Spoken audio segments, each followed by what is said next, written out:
आज मैं तुझे एक ऐसी बीमारी के बारे में बताऊंगा जिसका शिकार होने से आज तक कोई नहीं बच पाया है। कौन सी भाई? वही जिसमें लोग खाना पीना सोना हिलाना सब कुछ भूल जाते हैं। कौन सी? एग्जाम। ये फिर शुरू हो गया।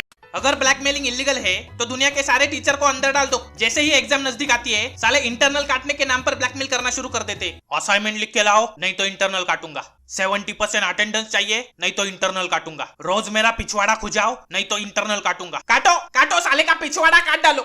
दुनिया के हर क्लास में एक ऐसा बच्चा होता है जिसकी माँ नहीं तो बाप उसी स्कूल का टीचर होता है और पता नहीं कैसे ये बच्चा हमेशा क्लास में टॉप मार जाता है। कौन बताएगा? मैं हूं ना। नहीं इसका बाप टीचर है तो इसको होमवर्क माफ, पनिशमेंट माफ, एग्जाम में कॉपी माफ। वैसे क्वेश्चन तो इसको पहले से ही मालूम होंगे। मैं तो बोलता हूँ ऐसे बच्चों को स्कूल क्यों भेजते हो? पैदा होते ही हाथ में डिग्री थमाकर एप्पल की बोर्ड मीटिंग में क्यों नहीं बिठा देते? जैसे ही हम एग्जाम हॉल में एंटर करते 2 टकले स्क्वाड नामक प्राणी आते जो हमारी 3rd डिग्री चेकिंग करते।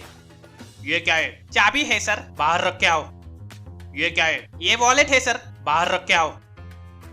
और ये क्या है? सर ये तो ऑपरेशन से ही निकलेगा।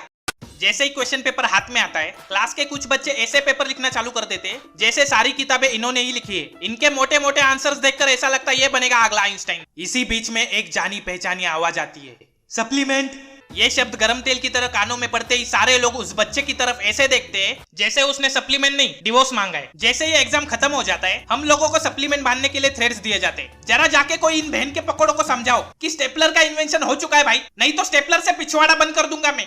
जैसे ही हमारा रिजल्ट लगता है पापा शुरू हो जाते। वो शर्मा जी के बेटे को देख 90% लाया है वो। नहीं मुझे एक बात बताओ, ये शर्मा जी का बेटा है कौन? और दुनिया के सारे अच्छे काम करने का कॉपीराइट लेके रखा है क्या ये शर्मा जी के बेटे ने? मुझे आज तक मेरे आस पड़ोस, पड़ोस का गांव, पड़ोस का जिला, पड़ोस का देश कहीं पे भी शर्मा जी और उसका बेटा नहीं मिला। कहाँ रहते कहाँ है ये भोपाड़ी के? जहाँ पे भी मिल जाएंगे सालों को ठोक दूंगा। कंट्रोल भाई कंट्रोल।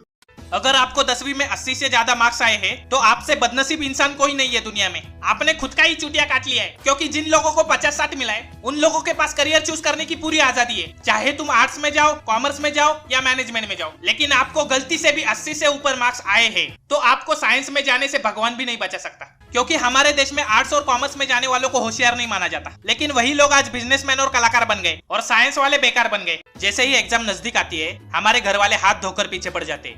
अगर हम 10वीं में है, अभी पढ़ ले बेटा, 10वीं के बाद तो ऐश ही ऐश है। 12वीं में, अभी पढ़ ले बेटा, 12वीं के बाद तो ऐश ही ऐश है। कॉलेज में, अभी पढ़ ले बेटा, ग्रेजुएशन के बाद तो ऐश ही ऐश है। नहीं कहा है कहा ये ऐश? ऐश तो सिर्फ अभिषेक के पास है, हमारे पास तो बाबा जी का ठुल्लू बचा है सिर्फ। साला ऐश ऐश करके घर वालों ने ही धोखा दे दिया। हमारा तो अपनों ने काटा, गैरों में कहा दम था, मेरी टट्टी थी छूटी वहाँ जहाँ पानी कम था। अगर आप भी मेरी तरह एग्जाम की अगली रात पूरी पढ़ाई करके पास होने के सपने देखते हो तो वीडियो को लाइक ठोको, नए हो तो सब्सक्राइब ठोको, आपका सपना पूरा हो जाएगा। और ये वीडियो हर उस सुनसान व्हाट्सएप ग्रुप पे भेजो जिसके मेंबर्स पढ़ाई में बिजी है। आप टॉप मारोगे तथास्तु।